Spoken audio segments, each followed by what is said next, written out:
The future is largely being shaped by a few hugely successful tech companies. They're constantly buying up successful smaller companies and recruiting talent. Between the US and China, they employ a great majority of the leading AI researchers and scientists. In the course of amassing such power, they've also become among the richest companies in the world. AI really is the ultimate tool of wealth creation. Think about the massive data that Facebook has on user preferences and how it can very smartly target an ad that you might buy something and get a much bigger cut that a smaller company couldn't do. Same with Google, same with Amazon. So AI is a set of tools that helps you maximize an objective function. And that objective function initially will simply be make more money. And it is how these companies make that money and how their algorithms reach deeper and deeper into our work, our daily lives, and our democracy that makes many people increasingly uncomfortable. Pedro Domingos wrote the book, The Master Algorithm. Everywhere you go, you generate a cloud of data. You're trailing data. Everything that you do is producing data. And then there are computers looking at that data that are learning, and these computers are essentially trying to serve you better. They're trying to personalize things to you. They're trying to adapt the world to you. So on the one hand, this is great because the world will get adapted to you without you even having to explicitly adapt it. There's also a danger because the entities and the companies that are in control of those algorithms don't necessarily have the same goals as you. And this is where I think people need to be aware of what's going on so they can have more control over it. You know, we came into this new world thinking that we were users of social media. It didn't occur to us that social media was actually using us. We thought that we were searching Google. We had no idea that Google was searching us. Shoshana Zuboff is a Harvard Business School professor emerita. In 1988, she wrote a definitive book called In the Age of the Smart Machine. For the last 7 years, she has worked on a new book, making the case that we have now entered a new phase of the economy, which she calls surveillance capitalism. So famously, industrial capitalism claimed nature, innocent rivers and meadows and forests and so forth, for the market dynamic to be reborn as real estate, as land that could be sold and purchased. Industrial capitalism claimed work for the market dynamic to be reborn as labor that could be sold and purchased. Now here comes surveillance capitalism, following this pattern, but with a dark and startling twist. What surveillance capitalism claims is private human experience. Private human experience is claimed as a free source of raw material, fabricated into predictions of human behavior. And it turns out that there are a lot of businesses that really want to know what we will do now, soon, and later. Like most people, Alastair McTaggart had no idea about this new surveillance business until one evening in 2015. I had a conversation with a fellow who's an engineer, and I was just talking to him one night at dinner at a cocktail party, and there had been something in the press that day about privacy in the paper, and I remember asking him, he worked for Google, what's the big deal about why are people so worked up about it? And I thought it was going to be one of those conversations like with, if you ever ask an airline pilot, should I be worried about flying? And they say, oh, the most dangerous part is coming to the airport, in the car. And he said, oh, you'd be horrified if you knew how much we knew about you. And I remember that kind of stuck in my head because it was not what I expected. That question would change his life. A successful California real estate developer, McTaggart began researching the new business model. What I've learned since is that their entire business is learning as much about you as they can. Everything about your thoughts and your desires and your dreams and who your friends are and what you're thinking, what your private thoughts are. And with that, that's true power. And so I think I didn't know that at the time. The entire business is basically mining the data of your life. Shoshana Zuboff had been doing her own research. You know, I'd been reading and reading and reading, from patents to transcripts of earnings calls, research reports, and just literally everything for years and years and years. Her studies included the early days of Google, started in 1998 by two young Stanford grad students, Sergey Brin and Larry Page. In the beginning, they had no clear business model. Their unofficial motto was, "Don't be evil." Right from the start, the founders, Larry Page and Sergey Brin, they had been very public about their antipathy toward advertising. Advertising would distort the internet, and it would distort and disfigure the purity of any search engine, including their own. Once in love with e-commerce, Wall Street has turned its back on the dot-coms. Then came the dot-com crash of the early 2000s. Has left hundreds of unprofitable internet companies begging for love and money. While Google had rapidly become the default search engine for tens of millions of users, their investors were pressuring them to make more money. Without a new business model, the founders knew that the young company was in danger. In this state of emergency, the founders decided we've simply got to find a way to save this company. And so parallel to this were another set of discoveries where it turns out that, you know, whenever we search or whenever we browse, we're leaving behind traces, digital traces of our behavior. And those traces back in these days were called digital exhaust. They realized how valuable this data could be by applying machine learning algorithms to predict users' interests. What happened was they decided to turn to those data logs in a systematic way and to begin to use these surplus data as a way to come up with fine-grained predictions of what a user would click on, what kind of ad a user would click on. And inside Google, they started seeing these revenues pile up at a startling rate. They realized that they had to keep it secret. They didn't want anyone to know how much money they were making or how they were making it, because users had no idea that these extra behavioral data that told so much about them, you know, was just out there, and now it was being used to predict their future. When Google's IPO took place just a few years later, the company had a market capitalization of around $23 billion. Google's stock was now as valuable as General Motors. And it was only when Google went public in 2004 that the numbers were released. And it's at that point that we learned that between the year 2000 and the year 2004, Google's revenue line increased by 3,590%. Let's talk a little bit about information and search and how people consume it. By 2010, the CEO of Google, Eric Schmidt, would tell The Atlantic magazine, "Is we don't need you to type at all, because we know where you are, with your permission. We know where you've been, with your permission. We can more or less guess what you're thinking about."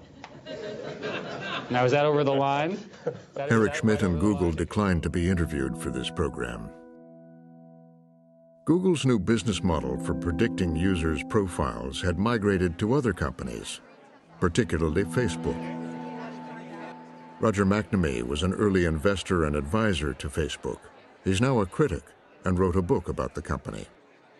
He says he's concerned about how widely companies like Facebook and Google have been casting the net for data. And then they realized, wait a minute, there's all this data in the economy we don't have. So they went to credit card processors and credit rating service and said, we want to buy your data. They go to health and wellness apps and say, hey, you got women's menstrual cycles? We want all that stuff. Why are they doing that? They're doing that because behavioral prediction is about taking uncertainty out of life. Advertising and marketing are all about uncertainty. You never really know who's going to buy your product.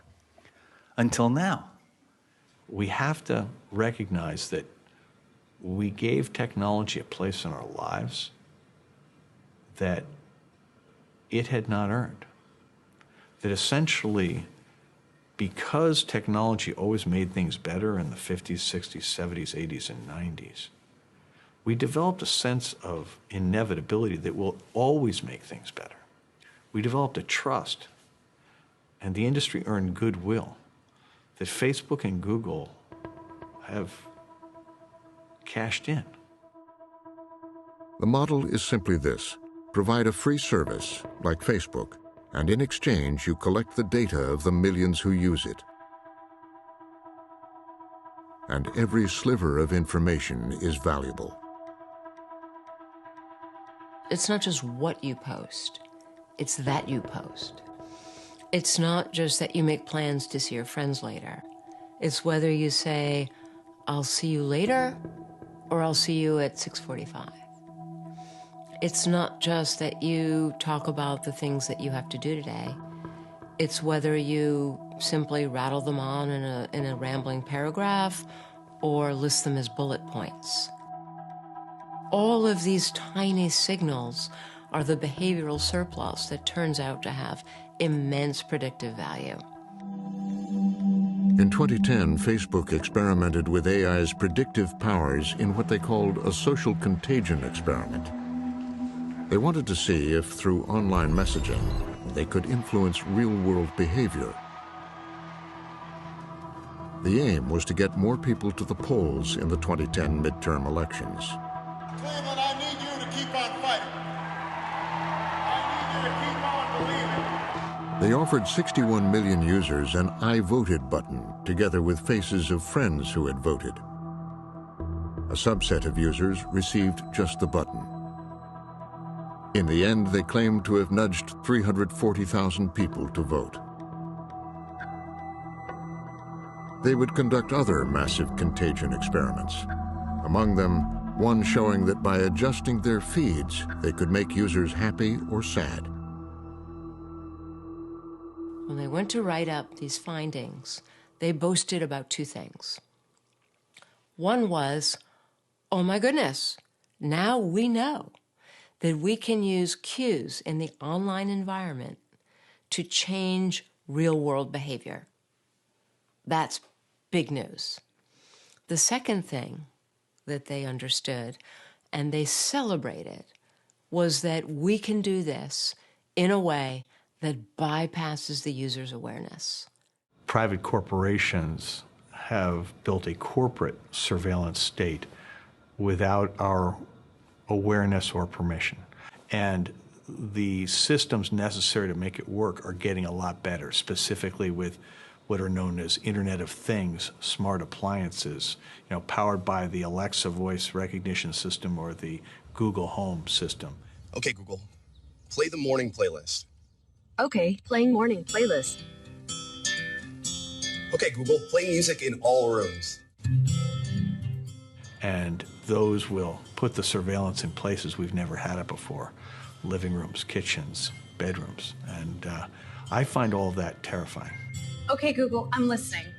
The companies say they are not using the data to target ads, but helping AI improve the user experience. Alexa, turn on the fan. Okay.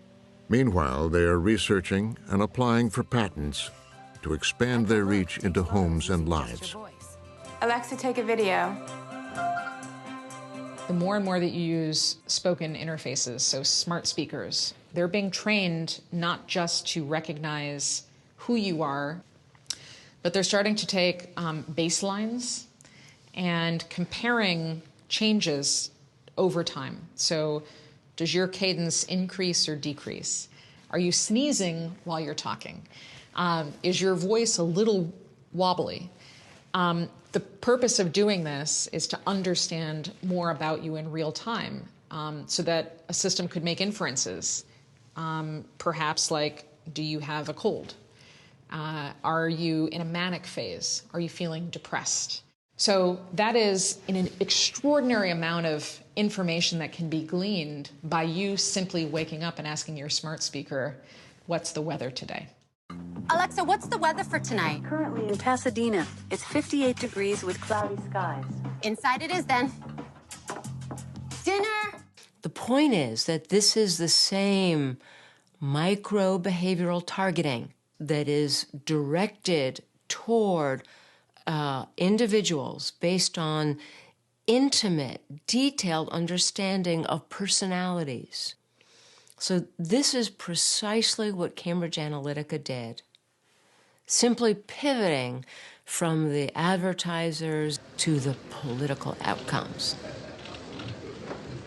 The Cambridge Analytica scandal of 2018 engulfed Facebook, forcing Mark Zuckerberg to appear before Congress to explain how the data of up to 87 million Facebook users had been harvested by a political consulting company based in the UK. The purpose was to target and manipulate voters in the 2016 presidential campaign, as well as the Brexit referendum. Cambridge Analytica had been largely funded by conservative hedge fund billionaire Robert Mercer.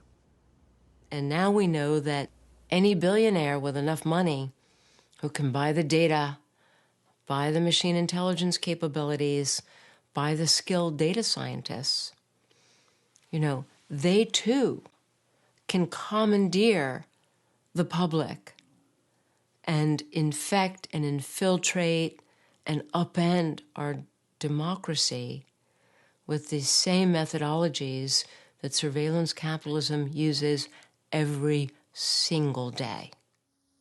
We didn't take a broad enough view of our responsibility, and that was a big mistake.